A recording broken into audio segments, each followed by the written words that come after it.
Subscribe now to Triller Pass at TrillerFightClub.com. Welcome to Fight Club. For unlimited access to all Triller Fight Club versus Premium, Triller Fest, and other live events, including exclusive pay-per-view fights featuring Evander Holyfield and Oscar De La Hoya. And the June 19th Undisputed Lightweight Championship, Teofimo Lopez and George Kambosos Jr. I'm coming for Lopez. I'm coming for this kid. Subscribe to Triller Pass at TrillerFightClub.com. Manager Lloyd, Corey Ebro from Miami Herald, Matt Tucker, Tyler Foster, Sean Sattel. Sí, yeah. Vitor, El español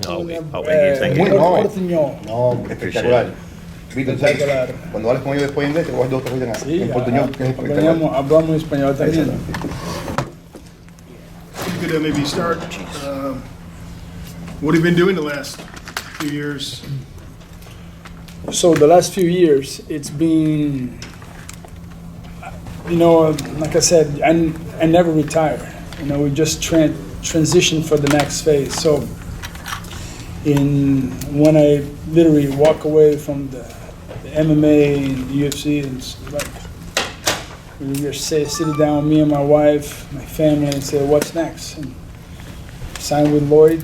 We're looking to literally do something that people would like to see, and when you explore options, what I did for the sports, I was looking for something that would drive my passion again. I was not competing with passion; it just was not there, and I learned to reinvent myself so many times in my life. So I think I become an expert of reinventing myself. So I guess this is the last time. So I'm having a joy of my life, and since 2017, me and my wife, we're developing a system called Belfort Fitness Lifestyle. Is where I like to do fitness in a way that I can do with my family, with people. So there, it's a 1 hour class, and I get to work out with regular people and be able to transform my lifestyle. So I believe the life of an athlete, a life of anybody, you gotta create habits, sustainable habits that you do daily. And when you're talking about physical, emotion, and the mental and the spiritual aspect, is we are consuming content all the time. And I felt like I gotta do something that I can be part of it. So I developed that. So it's like a class, like half of the class in the bag and half of the class on the floor. It's all the knowledge that I understand about being fit. I said, I want to do that, and I want to stay fit, and when the opportunity arises, we'll be ready. And like I said, opportunity is here right now, so I'm very excited. Perfect. Gentlemen, go ahead. Yeah, Vitor, 4 years ago you talked about having a League of Legends when you were still with the UFC. What are your thoughts on Triller now that the league is basically come to fruition? I think literally when we look into the world, and we think we got there, and then Amazon comes up, and then internet comes up, and then Tesla comes up, and that's what I think Triller is on the path of literally creating this, not just League of Legends in the total. So now it's all about generation. So Triller is putting generation together in a room, and that's been my dream.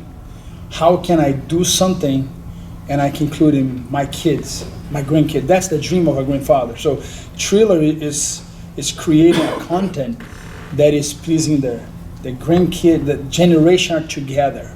They will be able to come and experience not just fighting, not just legends, not just amazing boxers, but amazing musicians in the whole lighting, expecting of the filming, the people there.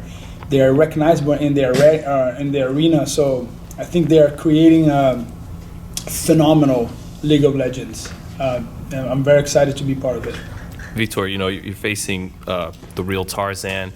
Not a professional fighter, but these kinds of events, they've been doing numbers, as well as some people, they haven't liked it. Mayweather, Logan Paul, or Jake Paul fighting. And what are your thoughts on all this? Is it good for combat sports, or not as much, or what do you think? When the Phenom come, my entertaining is to come and fight and looking for a knockout. I hold the most record knockout in UFC history to today. So that's what I'm coming from. We are supposed to fight Holyfield. His team say yes, but I think he wasn't ready. And looked like this fight probably would be happening in August. So whoever's in the B side, we are ready. So that's a competition. I cannot wait to be presenting myself in this boxing. Where it's supposed to be a long time ago, and I could not do both sports, and now I'm able to literally live on my dream. Yeah, how excited are you to get back in the boxing ring and compete in a fight? I'm so excited. So when I have 19 years old, they offer me. They create Al Stanky was my trainer back then, as a very legendary coach, and we used to live in LA. They talked to my mom. My mom didn't speak English, but they set up a surprise for me after beating Tank Abbott. And the surprise, they're going to present me a contract, was a millionaire contract. They wanted me to become boxer and leave UFC. And they brought Muhammad Ali into my room, coming outside of the door like jabbing, And I remember sitting, having lunch with him, nobody on the road, just us. It's like a mafia type of thing. And I was just like a little kid asking him questions. He had his photographer friend kind of helping him understanding what he was talking. And I was just asking him a bunch of questions, curiosity of a kid, And he is there. And then all of a sudden, my mom presented me a contract. Hey, this is a contract. You want to become a millionaire? I say yes. I say, where's the money? You brought the money here? No, this. So I was very straightforward. And I said, what do you want me to do? What says in the contract? How much percent, how much I'm getting? And so I kind of understand. But the way it was written, the contract was like, I have to leave my passion. And I said, if I cannot do both, I don't want to do it. I'm not here for the money. I'm here because I left Brazil when I was 8th grade, coming to America, promising me that I will make MMA one of the biggest sport in the world. And I did. And I just felt like it wasn't right to live my passion. But guess what? A couple of years later, here I am, transitioning to boxing, and opportunities are endless with Triller, so I'm very, very excited. How do you see this fight playing out Saturday night? Buy pay-per-view, don't miss it. You're about to see the Phenom back. Do you think people will be impressed with your boxing skills, since you're not an MMA guy who's trying this in your 30s or 40s? Is something you've done as a teenager? You know what? Like, I'm not impressing anyone. I'm there just to do my thing. My way of fighting is like I live my habits, and I live it daily. And when the lights comes on, it's a revealing of your character, of your skills, and that's what I do. And I'm gonna do my best for you guys, and I hope you guys enjoy. And let's come and let's ride this wave together. Do you have any thoughts on that potential Holyfield fight? Do you think that'll be a great fight? I think this is the greatest fight ever. Thinking about, you're crossing both sports. And I call the boxing martial arts, they call boxing. The way I study boxing is totally different than they are study boxing. So I have to study boxing to apply in my toolbox. Thinking about, you're an MMA fighter. And I was 18 years old. I made my debut at 19 years old. They expect me to grapple, and I use my hands. So I've been in boxing gyms my whole life, since I was 13 years old. So boxing and jiu-jitsu was my martial arts. And I knew if I developing my hands and I have my grapple, so a fight start not hugging each other, am I right? You fight, you start, I remember when I was a kid, they say, Victor, start from far away. So you have to become a sniper before you become a hugger. So, and I like action. I think we all like actions. And I understand the grapplers take my hats off. It's a very tough job to be.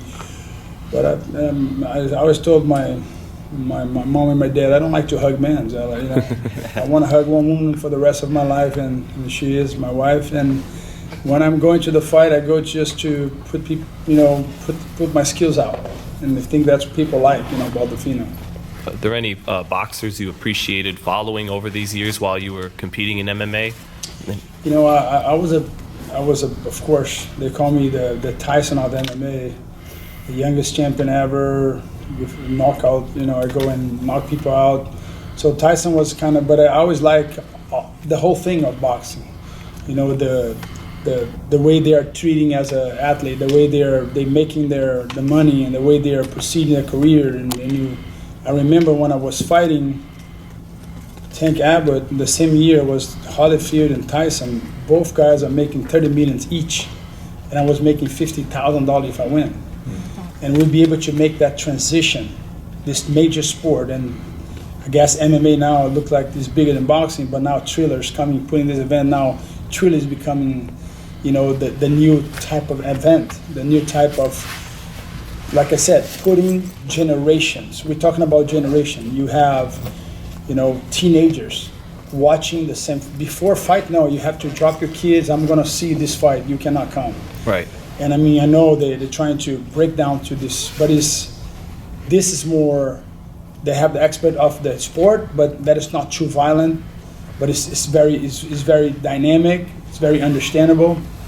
And I think I never like to watch that bleeding like a bath blood, these fighters, and that's something that MMA, they will never be able to kind of match and understand. It's a very tough sport. It's very durable. We got to be very durable. But they never went to this way of like, okay, how can we make it last? And I never like to see the blood. I always like to see the sport, fighting with the shoes. Oh my God, you can involve, brands, and that's what makes the big money pay. Talk about big sponsorships. So it's the glamour and the whole thing, the arena, the action, the shows, the rock stars, the rappers. So for me, this is not the future, it's the present. Speaking of money, of course, what are your thoughts, Vitor, on basically, everyone in agreement that mixed martial artists are underpaid, and some of these guys, they come to boxing and they make more money than they ever did in MMA. Do you think, what are your thoughts on that, Vitor? My thought is this: you gotta know. First of all, you gotta understand that you're a business, and most of athletes, fighters, they don't understand that they are like a business, and sometimes they have your friend negotiating your contract, and then become your manager, and then that person has tons of athletes. So when it comes down to a business, you got to see who's going to be negotiating your contract, what's their background, what they do. So it's a lot of things together, and I've been doing this for so many years. I remember my mom was negotiating my contract. Like coming from an area that is nobody believe on that, and I can see that's going to be the best sport in the whole world. And the idea, when you go back to money, if you're fighting for money, if you're competing football for money, you're never going to succeed in life. If you do something for the money, you better work with Wall Street. You got to do it for your passion. And when you have your passion, and you have to make it profitable. How you make it profitable? Having the right people in the right places, okay? So let's say that can be your mom, but she cannot negotiate contract. You got to get the best negotiating contract. What's their background? What they're coming from? What's the agency? What's the plan? What they're looking for? So it's a lot of things to add. So I'm right now in the best time of my life. I have a great agency. I have my family. I have, I have my knowledge, my understanding, but it's about to putting all together in a mix and make it work, and understand that in business, there is no feelings. You got to understand that if you spend more than you make, you're going to be broke. If you spend less than you make, you're going to be rich, you're wealthy. So for me, doing that is not money, it's passion. That's what drives me. Vitor, I cover both MMA and boxing. I talked to your friend Uncle Dana the other day, and I asked him specifically about Tyron and then fighters like yourself that they're getting bigger paydays. And he said it's a bunch of bullshit. It went viral this weekend. I don't know if you saw that. Yeah, he said to quote directly was, if they're making so much money, how much more money they're making? Because they don't ever say. Yeah, so the idea is this: you got to understand the side that he's in is not the size that we are. So when you're talking about competition, there has many ways to put things away. So MMA communities, MMA fighters, they don't get paid the way it's supposed to be paid. That's it. But they signed the contract. So they got it. When you sign your contract, you know what you're getting yourself into. So you're not happy with your contract. You got to go and be vocal. If I was happy, if it's like marriage, okay? So how you can be married with someone that you say, you didn't give me a new car. I need a brand new car. If you don't give a brand new car, I'm going to divorce you. So it's almost becoming a battle of, who has the leverage. And I have all the respect for Dana. He literally, alongside with me and many other guys that he made the sport, he's still there. He's still running the show. But this is another, to be where I am, you have to, if it wasn't for me, Dana wouldn't have the things he has. If it wasn't for Dana, I would not be here. So it's a team aspect. So when you work with people and everyone take your path, it's now about doing his thing. He's very wealthy, doing his thing. I believe he's doing a great job, and I believe I'm doing a great job, and I'm entertaining people, and that's what people want. And I want to, like I said, give me any fighter my weight, I promise I put them out. Give any UFC fighter to come box with me, I put them out. That's just a symbolic, like say, you put your money where your mouth is.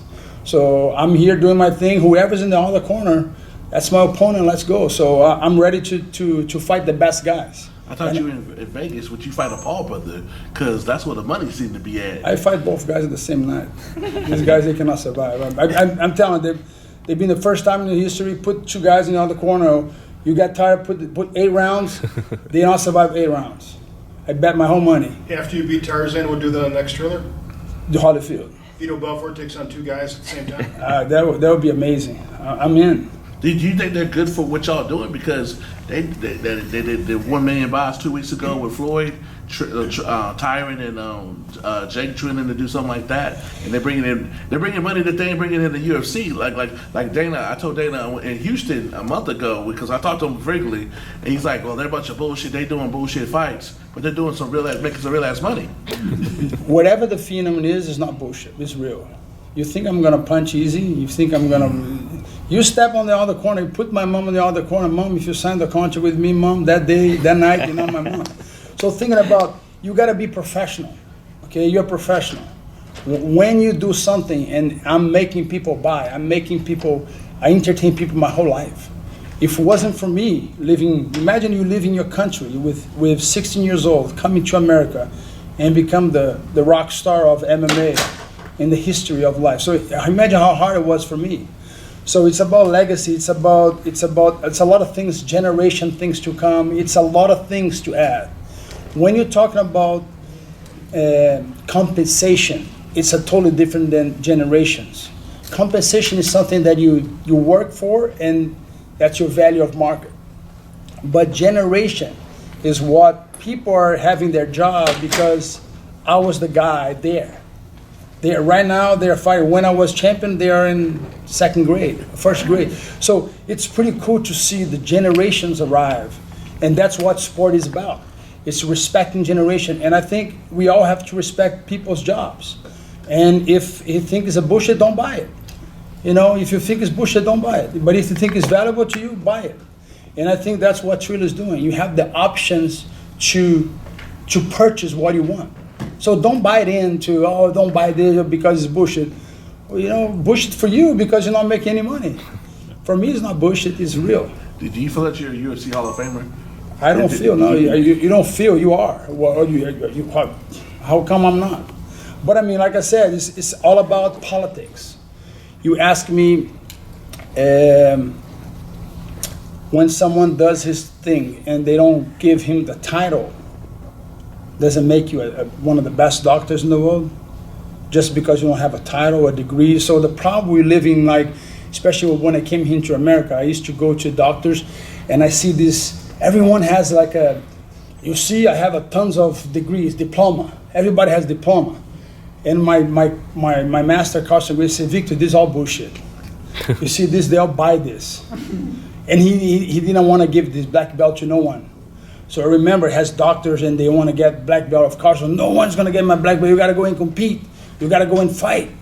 And I tried to understand. I say, Carson, you got to understand, this guy's a businessman. He's never going to compete. You're never going to give him his belt. He's going to be white belt forever. So on my mindset, I was raised on that pattern. When you earn, they don't need to give you. You earn. And that's what I told my kids another day. I say, son, what you earn, I cannot take it away from you. No one can take it away from you. You earn. But if I give you, I can take it away from you anytime I want. So in my life, nothing was given. I work hard for everything I have. And one of the most things that I have, the most valuable, is my family. If you want to have a good family, you have to give. You have to give as much as you can. And that's what I did with the sport. So everything I do in my house, I do for my fans, I do for the sport. And I think that's what makes the fighting world, people have different names and different, position, different value market. So I'm not trying to sell like others trying to sell. I am who I am, and here we are. Vitor, I gotta ask, of course, because you were light heavyweight champion of the world, and John Jones has been as well. Who do you think would win that fight, him and Francis Ngannou? That's it's going to be interesting. I've been seeing he's been running on the treadmill, he's been lifting weights. So it's like I said, it's everything is a give and take. If you leave your strength and you start working your weakness, that can become minus. So I think it's the way I work is never leave your weakness. Never work too much in your weakness. Work in your strength. And I hope he's doing that. But John Jones is one of the greatest guys ever stepped there. The only regret I have is just not popping his arm and taking home. I was you too were real kind close. for him. I was too kind for him. But tremendous fighter. Total respect for John, and I wish him the best. How hard is that moving up from light heavy to heavy? I don't think it's a big thing. Like I said, the king of the jungle is the lion. People talking about size. I have a different perspective of, you got to understand, power comes in small dose. It doesn't come in big dose. So it's like a C4. If you're a C4, you don't need to weigh that much. You can take a building down. So you just got to work in your strength, and I think he has his skills, and if he still stick with it, he can be very successful in heavyweight. Who's the best fighter you fight, Anderson or John? John. What makes him better than Anderson?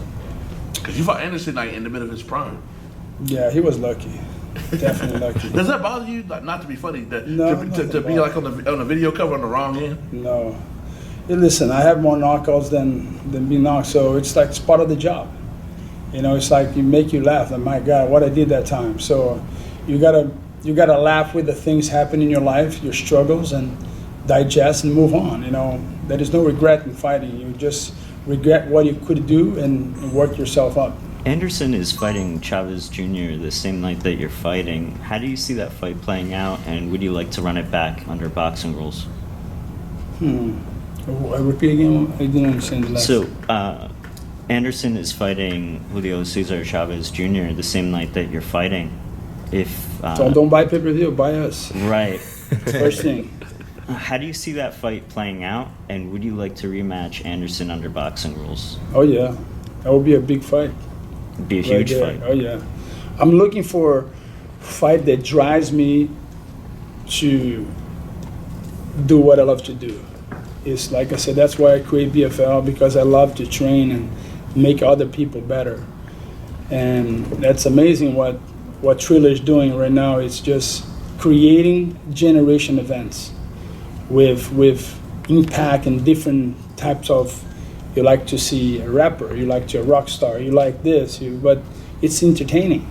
You'll be able to sit on the same table, your grandkids, your it's generation. That's what BFL is about. So I train with my daughters, with my friends. Sometimes I see grandparents with their son and with their grandkids training together. It's for me, it's one of a kind. I love that. How do you think a rematch would play with Anderson under boxing rules? Put him out. Yeah. Do you think you put out the real Tarzan Saturday night? Do you feel like you're going to get the knockout, Vitor?